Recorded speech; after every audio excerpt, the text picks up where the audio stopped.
ইউটিউবে আমরা সুন্দর সুন্দর ভিডিও দেখছি, কি সুন্দর ফিগার করে দিচ্ছে চট করে, কি সুন্দর পোর্ট্রেট বানিয়ে দিচ্ছে, এবং সেই দিকে আমরা এগোতে থাকছি। কিন্তু আমাদের যদি বেস স্ট্রং না হয়, আমাদের তো সেটা সফল হবে না, এবং আমরা তখন ভাববো যে আমি পারছি না, আমার দ্বারা হবে না, আমার সেই ট্যালেন্ট নেই। কিন্তু এটা ড্রয়িং ট্যালেন্টের উপর নয়, ড্রয়িং হলো স্কিল।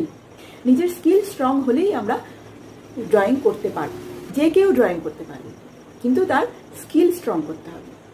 কারণ যারা ইউটিউবে দেখাচ্ছে যে অত সুন্দর সুন্দর ফিগার আঁকছে, পোর্ট্রেট আঁকছে, তারাও কিন্তু এই স্টেপ বাই স্টেপ নিজের স্কিল স্ট্রং করে তবেই সেই জায়গায় পৌঁছে দেয়। তারা কিন্তু প্রথম দিনকেই সেই ফিগার, পোর্ট্রেট এঁকে ফেলেনি। তাদেরও একটা সংঘর্ষের টাইম গেছে, সেই সংঘর্ষটাকে পার করে তারপরেই তারা সেই লেভেলে পৌঁছেছে।